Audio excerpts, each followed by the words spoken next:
আসসালামু আলাইকুম।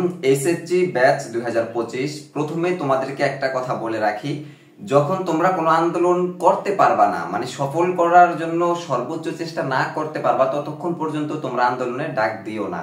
দেখো, গতকালকে যখন আমি একটা ভিডিও দিয়েছিলাম যে এসএসসি ব্যাচ 4 দফা দাবি নিয়ে আন্দোলনের ডাক দিয়েছে এবং আন্দোলনে নামতেছে, তখন ভিডিওর শেষে একটা কথা বলেছিলাম যে তোমরা অন্তত মিনিমাম পক্ষে ঢাকা বোর্ডের অধীনে যারা আসো, কেন ঢাকা বোর্ডের অধীনে কি আর না হলেও 50,000 শিক্ষার্থী প্লাস শিক্ষার্থী ফেল করছো ঢাকা বোর্ডের অধীনে, তাহলে সেই জায়গায় তোমরা 50,000 শিক্ষার্থী না হোক, 2,000 তো হবে, 5,000 তো হবে। কিন্তু দেখো, গতকালকের আন্দোলনের ভিডিওটা দেওয়ার পর থেকে এখন পর্যন্ত আমাকে অনেকেই জিজ্ঞেস করতেছে যে ভাই, আন্দোলনের পরবর্তী ফলাফল কি, বা তাদের আন্দোলনের দাবি দাবা কতটুকু উত্থাপন করতে পারছে, বা রেজাল্ট কি, শিক্ষা বোর্ড মানবে কিনা, এই ধরনের প্রশ্ন জিজ্ঞেস করতেছে। আমি বিরক্ত হয়ে তোমাদেরকে আজকের ভিডিও করতেছি। মানে আমার তোমাদের আন্দোলনটা দেখার পরে মানে আমার আর মাথায় কাজ করতেছে না যে আসলে এটা মানে কোন ধরনের আন্দোলন হলো।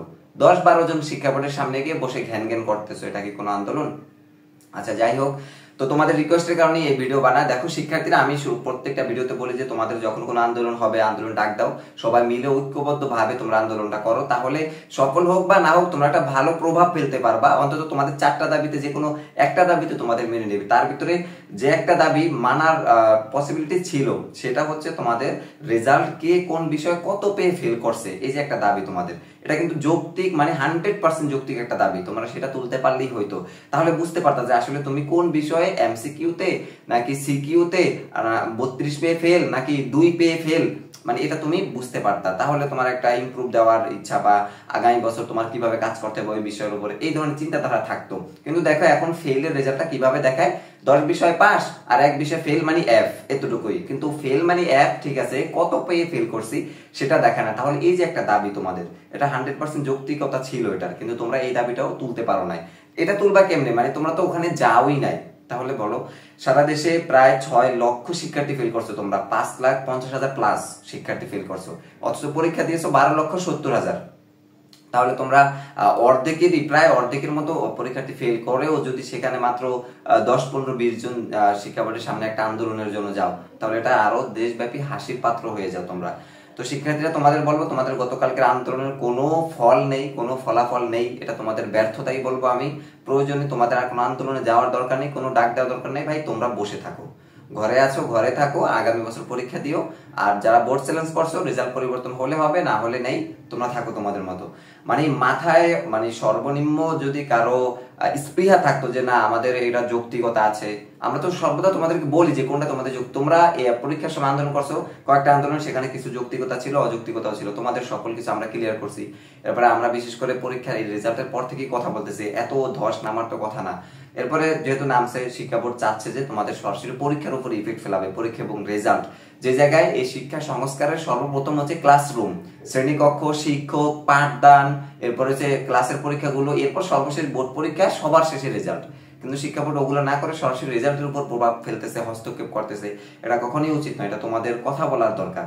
আমরা তো শুধুমাত্র তোমাদের গাইডলাইন হিসেবে কাজ করি, আমরা তোমাদেরকে ধরিয়ে দিই যে এইগুলা তোমাদের করণীয়, এগুলা বর্জনীয়, এগুলো ধরে দিই, কিন্তু তোমরা সে বিষয়ে কথা বলতে হবে, আমরাও সর্বোচ্চ বলি শিক্ষার্থীরা।